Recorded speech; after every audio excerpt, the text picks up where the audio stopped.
की मराठी भाषेला हिंदी भाषेपेक्षा गुजराती भाषेपासूनच धोका आहे. तुमच्या पक्षाची नेमकी भूमिका आहे हिंदी भाषा माझी पहिलीपासून असावी का?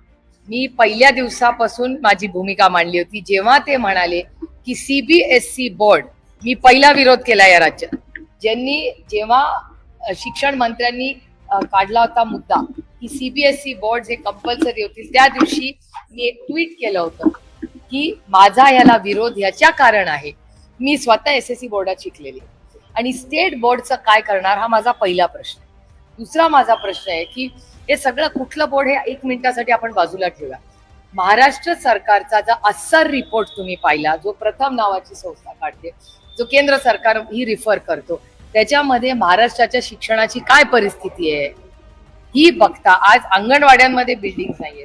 तुम्हाला आज सगळ्या जिल्हा परिषदच्या शाळा, शिक्षक भरती असे मोठे प्रॉब्लेम्स असताना तुम्ही SSC board to CBSE board एवढा मोठा शिफ्ट करताय. भाषेचा सोडा, मी बेसिक मध्ये आधी उत्तर मला हवं. भाषेच्या चर्चेवर आपण नंतर येऊया. पहिलं बेसिक इन्फ्रास्ट्रक्चर तरी आहे का तुम्हाला? सगळ्या या महाराष्ट्रातल्या मुलांना गणित, भाषा आणि सायन्स हे तरी व्यवस्थित येतंय का? कुठलाही बोर्ड सोड. त्याच्यामुळे माझं असं म्हणणं आहे की घाई करू नये.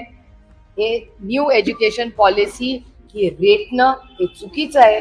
मुलांचं प्रचंड नुकसान होईल. शिक्षकांचीही तयारी झालेली नाहीये. कुठलाही कार्यक्रम हा न्यू, आणि जरी तो बेसिक इंटरव्हिनिंगला केला तर माझं म्हणणं आहे सीबीएसई बोर्ड कशासाठी? एसएससी बोर्ड का नाही तुम्ही इम्प्रूव्ह करत? स्टेट बोर्डचं काय होणार मग? हा बेसिक मुद्दा आहे. म्हणजे मराठी भाषेचा तर आहेच आहे, पण त्याच्याबरोबर महाराष्ट्राच्या बोर्डाचं काय?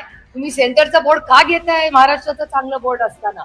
मला बाल भारतीचा सार्थ अभिमान मराठी भाषेचा आहे, बाल भारतीचा आहे.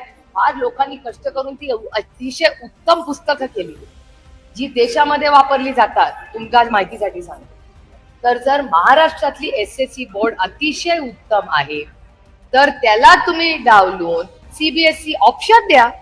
ज्याला सीबीएसई मध्ये जायचंय त्यांनी जावं, ज्याला आयसीएसई जावं त्यांनी जावं.